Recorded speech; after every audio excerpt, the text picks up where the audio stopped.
career in the entertainment industry has enabled me to work with a diverse range of talent. Through my years of experience, I've recognized two essential aspects.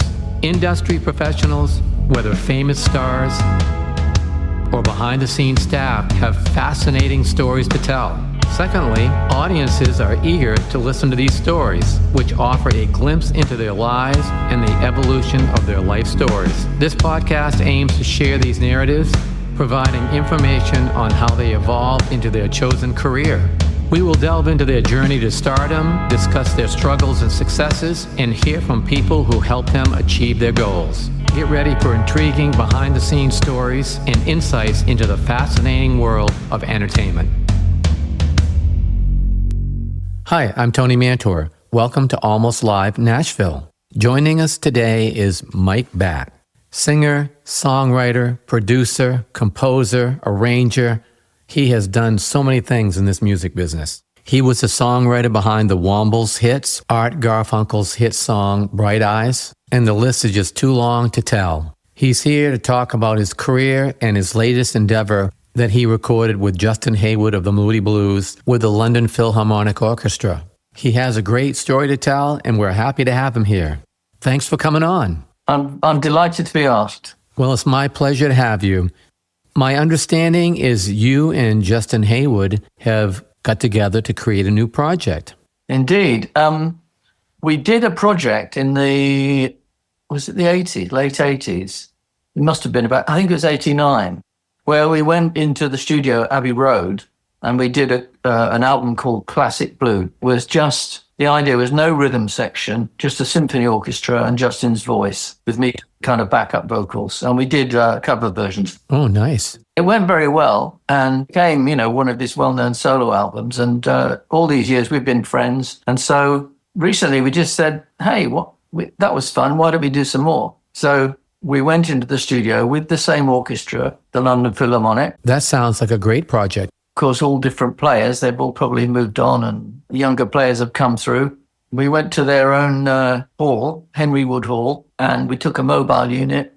I did 3 arrangements, 3 new ones, and I conducted. Justin took the tracks back to where he lives in Europe, and I joined him, and then we put the vocals on, and I left. He mixed it. So that's the long version of have we got a new project? Long answer. That's all right. So I understand on the song that he sang the verses and then you sang on the chorus. Is that correct? Yeah, we had intended it to be a Justin solo project, but it just turned out that I sang the chorus because it's a big block of harmonies, effectively, that kind of African chant. Okay. And so it, turned out in the end, Justin said, hey, look, you're singing on this as much as I am. Why don't we just put it out as a duo almost? Nice. So you've been friends for a long time.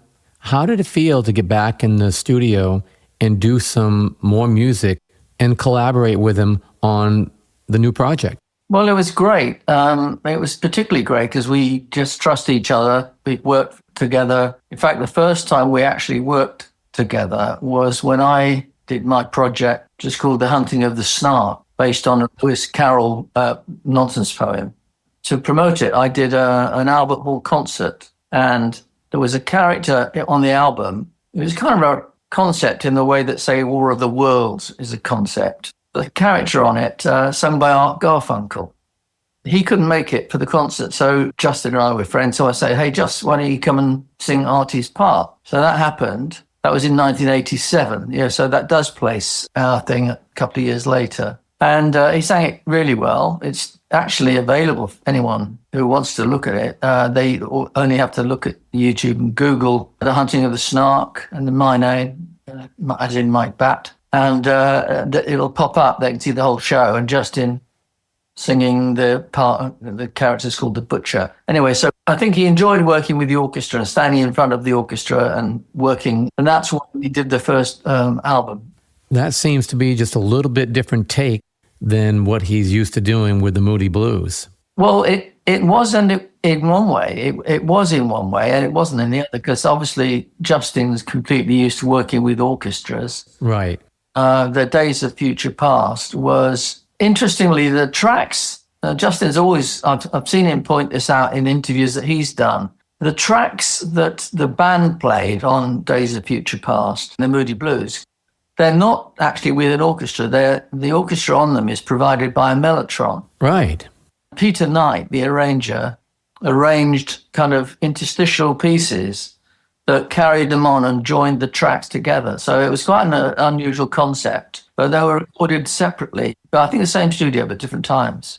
You're right. It's a slightly different thing from being the Moody Blues, because the Moody Blues is basically a rhythm-based band. Yes. Sometimes with orchestral supplement. Yes. And the great thing is when you put all these people together in the studio, you've got it all charted out and they're working on it. They put in their emotions and how they perform with their instrument. You come out sometimes with a sound that is just better than what you'd hoped for. That's right, it does. And this track, Life in a Northern Town, that we just recorded, we recorded it about a year ago, actually.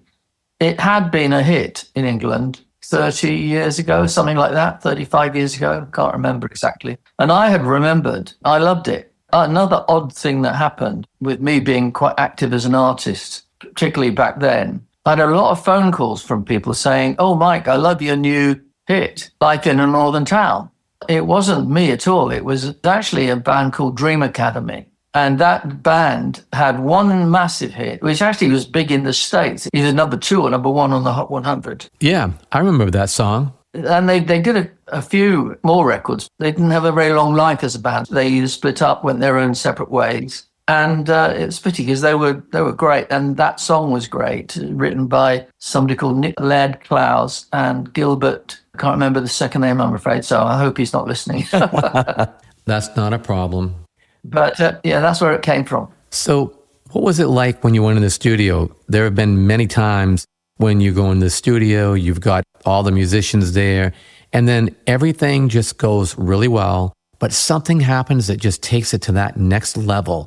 Did anything like that happen to you on this song? Well, actually, I'm going to say no, because the way this was done is the way I did quite a lot of things, but I understand that process and that feeling that you described, that process that you just described, and it's exciting when that happens, when the record builds into something you didn't expect. But when you go into the studio with an orchestra, you're not going to add a guitar solo, you're not going to add any rhythm stuff to it afterwards. You haven't pre-recorded any rhythm to a click beforehand, just an orchestral performance. You have to have a pretty good idea of what it's going to sound like. I mean, that's my job as the conductor and arranger of it, to do that. And also, you only have 3 hours to record 3 songs. So you just go, let's do the first one. We spent the longest amount of time on the first song, which was not this song, actually, wasn't the one we released. In fact, we've entered into a pact not to tell anybody what the other songs are. Okay. One of the other ones was the favorite, and we spent, I don't know, 2 hours on it. And then we got this one down in 2 takes. And the other one, the third song, was more of a personal one for Justin that, again, literally just took a couple of takes. Then we were out there. Of course, the vocals, yeah, they make a difference. Big difference. In this case, obviously, Justin singing on it just transformed it from being an orchestral backing track into a phenomenal vocal performance. Yeah, you're 100% correct there. The first one is always the longest. The musicians have to get settled in, get into the groove. Then once they are, usually it's just smooth going from there. Yeah, and everyone relaxes after that first one's in the can as well. Yes, exactly. I've had opportunities to work with musicians from the Nashville Symphony, and same there. So it happens with the best of them. Brilliant, yeah. Was that for like solo stuff? Yeah, it was a song that I recorded that had a full band. Then I wanted the texture of a symphony behind it. So I used different pieces from the Nashville Symphony to fill it all in. That's why I asked you if it went to another level, because with using these people, the way they put their feelings and emotions behind the strings of what they played, it took that song to a completely different level than we thought it would go. Yeah, that happens if you've laid down a rhythm track and then you hear the orchestra come in on top. Yeah, and that's exactly what we did with that song. Obviously, with me, it's a bridge I cross. I've already arranged the music. Sometimes I arrange the rhythm and the strings, brass and woodwinds, so that you could record it, and sometimes we do, all at the same time, which is thrilling when you do that. Yeah, you're so right. There's no better feeling than that. You've got to have somewhere like Air Studios in London, Air Studio number 1, where they have separation booths for the drums and guitars, so you don't get drums all over your string microphones, that sort of thing. Yeah, you definitely don't want that instrument bleed on separate tracks. Now, what you do want, funnily enough, is bleed from the brass and woodwinds onto your strings. Yes, that adds a great texture to it, for sure. Exactly, to give you a nice fat sound. Absolutely. Now, you've done a lot of great things. You've evolved over the years. You started out with a band, and it was part of a TV show. Can you expand on that some? Yeah, well, I had my first hit when I was 23, which I thought was too old because I came into the business when I was like 17, 18, desperate to learn, teach myself to orchestrate and produce. And I was writing songs. I got signed as an artist, but I spent 5 years having a few near misses, but not actually having a proper hit. And it was only when I was 22, 23 that the Wombles came along. And it was just a job I was doing. Would I please write a TV theme? And I just said, why don't I write you a song? And then they said, great. And how much would you like? We'll offer you £200. And I could have really done with that £200 because I had tears in my jeans before it was fashionable. Yeah, I know that feeling, sure. But I turned down the 200. I said, look, I'd much rather have the rights, the character rights to make a band or just record. I didn't think I was even going to make a band. Because I was so much in need of a hit financially, I worked very hard to make it a hit. And that's why my first hit was wearing a very strange furry costume made by my mother. And I've been known as Mr. Womble ever since, even though that was only 2 years of my life, really. But it kind of got me on the road to being accepted as someone who can make a hit. Yeah, that's the big thing. Once you get that first hit record and people see that you can write and do things like that, the perception grows, you evolve, and then things can just take off from that point moving forward. Indeed. And my biggest problem was then to get people to take me seriously. I mean, oddly, to start with, I was signed to CBS Records with the Wombles. I couldn't get them to take the Wombles seriously, which is in itself almost an oxymoron. How can you take a Womble seriously? The whole point is that you don't. And a lot of people don't realize that you can be quite a serious musician, but still have a sense of humor. Yes, exactly. I'm sure Mozart, I'm not putting myself on his level, but I'm sure Mozart used to, if he'd had a gorilla outfit, I'm sure he would have worn it quite a lot. Yeah, absolutely. I mean, look at the 60s. We had the Monkees and bands like that. Yeah. They were serious musicians, yet they were put together for a TV show band. Yeah. But then I wanted to be something other than a bubblegum kind of artist, And I actually did get the chance to do that in other countries where the Wombles weren't famous. So, for example, sadly I didn't break through in the States, but Germany, Austria, Switzerland, Holland, most of the European countries, I should say, Australia, South Africa, a lot of places I was able, as a non-Womble. I think people looking back on it might call it prog rock, but I never called it that. Prog rock was happening at the time, but I was kind of more, I just happened to use an orchestra because I was in love with writing for the orchestra, and it just happened to be that way. That makes sense. So by doing that, did that allow you to use the orchestra in your music moving forward? Yeah, well, I used a lot of orchestral, I put a lot of orchestra on the Wombles records. There were 4 albums, so about 50 songs. I had Fred Astaire one. We had Minuetto Allegretto, which was a piece of Mozart that I converted into a song. So I used the orchestra, which was my passion. Yeah, when I became a free agent, as it were, and I was no longer wearing my furry outfit, I could be Mike Batt, the singer-songwriter. And I made an album called Schizophrenia, which did really well. Sold hundreds of thousands of albums all around, those territories I just mentioned. Second album called Tarot Suite, about the tarot cards. I'm not into the occult, but I was extremely interested by it. You can be interested by it without being buying particularly into it. I did learn to sort of read the tarot cards, but just for fun, really. I never claimed to have any particular psychic powers, I think that's great. It's just another way of evolving and immersing yourself into something that's a little different. And from that, you never know how it's going to change your attitude, how you may look at things, and it can definitely affect the music that you make because of it. Exactly. I don't know, I was sucked into classical music about the same time in 1962 by Schubert's Ninth Symphony, which came in, in a leaflet through the door, one of those cheap record clubs. At the age of 12, I couldn't really even afford to join that, but I did. So I was just hit out of the park by that. And just as that was happening, the Beatles started putting out singles. Like, hang on a minute. No, this is what I want to do. So I constantly had this symphonic side and the rock and roll side. And I've just always used, might even sound a bit pretentious, but it's like an artist's color palette. There is all those colors, as you just described it.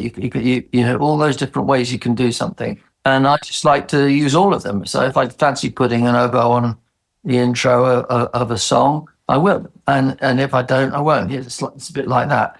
But you can turn a lot of people off. Let's say I want to do a serious classical piece, which I've done a few suites when I've done films, like a symphonic suite to Watch It Down, for example, after the song I wrote for Watch It Down, which was Bright Eyes. And that was number one for Art Garfunkel, which is probably why he agreed to be on my other album, the later one, which was The Hunting of the Snark. But we became friends and we trusted each other.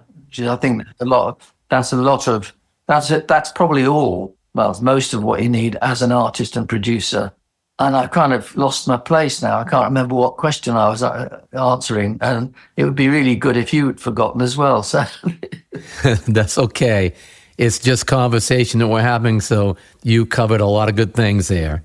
Yeah, it's out there in the ether somewhere. Now, hopefully all your listeners will have forgotten the question as well. Well, the beauty of it is that you gave a good little story there, and I think they're going to love it. So what are the plans for the future? Any more duets coming? What do you see coming? Well, it's an unspoken thought about doing more with Justin. Of course, we'd love to, but we probably would, in this case, need a record company to come along and say, look, we'll finance it. Because, 3 songs is sort of doable, but doing a whole album, it's a big undertaking. And record companies really aren't chancing their arms these days because they're making plenty of money by sitting back and letting the streaming money come flowing in. And that people like me who make records that often do require orchestras. And I can do a lot at home with samples. And I'm in my little room now. If I just swing the screen, you can see that's where I do my sort of basically working stuff out. Yeah, that's great equipment. So are you using it for anything new? I'm right in the middle of a symphonic project at the moment. In fact, I've even got a thing called on YouTube, which I call Diary of a Symphony. And I've done 3 episodes so far. So anyone can dial up Mike Batt, Diary of a Symphony, episodes 1, 2, and 3. And I'm just preparing it, really. I'm just about 30 bars into the first movement. And I say in one of the episodes that I've spent most of my life trying not to be pretentious, but now I've decided to throw in the towel. And if you can't beat them, join them. I might as well have a moment of pretentiousness. It was all about whether you call it a symphony or not. Because, if I just called it some name like Reflections on a Frozen Piece of Glass or something, no one would have said anything. But I'm actually going to call it Symphony No. 9 because I'm decided not to write the first 8 because everyone's 9th symphony is always the best. So why waste time with the first 8 is my jig on that. Yeah, I love it. Great thought process. Yeah. Maybe I'll do number 8 after I do number 9. Yeah, why not? Which might guarantee me a long life because it means I've got to get to number 1. Yeah, I like that. Job security. So it sounds like you have a lot of good things planned, a lot of good things to do, and things seem to be going very well. Well, they're certainly busy, that's for sure. And to complete the question, which I think I now remember, which was, were we going to do more with Justin and me?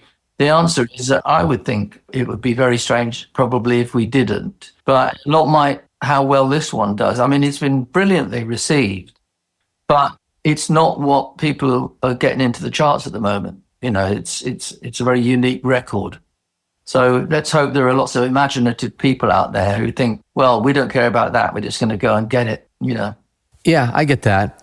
However, the difference between today and in the past with the labels is you don't need them as much because you get so many different platforms you can sell it off from. And even though the deep pockets aren't there to promote it, it's a completely different world socially. So with the Spotifys and Apple and all those platforms, people don't need to hear that song 6 times a day at radio to like it. They can find it, like it, download it. That's right. It's exactly right. I think there are things about the modern world where so much choice is happening that people can get through.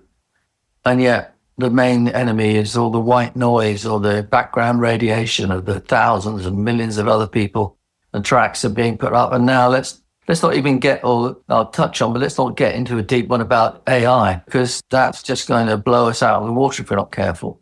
Yeah, I agree. Although I don't believe people are going to fall in love with AI performances. But to touch on it lightly, I had a friend of mine that's a publisher here in Nashville. A song was pitched to him. He listened to it. Then he told the songwriter, I kind of like the song. I do like the singer better. And the singer was AI. Really? Yeah. He should have just given him a name and said, Fred Smith or something. Yeah, that's true. Yeah. I think we're all a bit nervous about it. I'd like to think, I did it early on, about a year ago. I asked AI to write, didn't tell them who I was because they don't know when you dial up, do they? And I said, can you write a song lyric in the style of Mike Batt about, and then I gave them a couple of subjects. And they came back with utter piffle, as we would say in English. It kind of rhymed and it was kind of a bit like me, but it wasn't me. And so I'm hoping that that's about as near as they'll ever get. Yeah, me too. You know. The way I look at it is when you take the creativity out of it, you've lost the heart and the soul of the music. Yeah. And I think that there's going to have to be some sort of label that we can put on our work that says, I did this on my own, you know, didn't have, this is not aided piece of music, you know. And while I'm on, by the way, I hope you won't mind if I mention I've got a book out. I know that usually when one goes on a TV chat show or a radio interview like this, one has something to promote. And of course, we're here to talk about the Justin record, Justin and my record, Life in a Northern Town. But I've just released my memoir for people who know me, as I'm not that known, particularly in the States, for example. Oh, a book. That's great to hear. You'd be surprised who knows you. You're known worldwide. Plus, I have a lot of listeners in the UK that will hear this too. It's a whole life story, and it's about how I took my family around the world in a yacht. We went through the Panama Canal up to Los Angeles, then over to Sydney, so it circumnavigated the globe. And anyway, the book, it's all about my music adventures and so on, people I've worked with, and Paul McCartney coming to dinner and all that kind of stuff.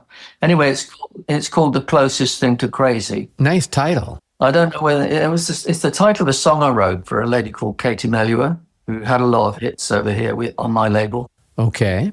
Can you tell us where we can find it? And so The Closest Thing to Crazy is, I don't know whether you'd get it on Amazon over there. Probably it'd have to be amazon.co.uk if anybody was curious. I'm sure a lot of them will be. Also, do you have a website where people can find you and get more information? Yeah, that's nice of you to ask. Well, my website is mikebatt.com, and the Batt is with 2 T's. So MikeBatt.com. And it's quite comprehensive. It's got a projects section that you click on, and it gives you loads of stuff about the things I've done. That's great to know. I'm sure a lot of people will check it out. Now, about your book, will they be able to buy the book from your website as well? Well, actually, we are offering signed copies from the website. Yes, hard copy, and it's actually about to come out in paperback. So if they can't, well, anyone can get it from mikebatt.com. I'm sure. I know that Amazon.co.uk have got it, but whether they would have it in the States or, I mean, I've got quite a big following in, say, Germany, Austria, Switzerland. I don't even know whether it's on that Amazon. You know, I never know quite know how the Amazon are linked around the world, but hopefully anybody who's that interested might be able to find it. But as you say, yeah, ultimately, if they just go on my website, we'll send them a copy. That's great to hear. So this has been great. Great conversation, great information. I really enjoyed this conversation, and thanks for joining us today. You too, Tony. It's been really, really, really great. Yes, I've enjoyed it. Thanks again.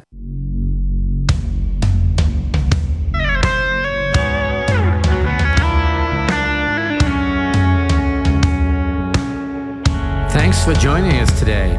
We hope you enjoyed the show.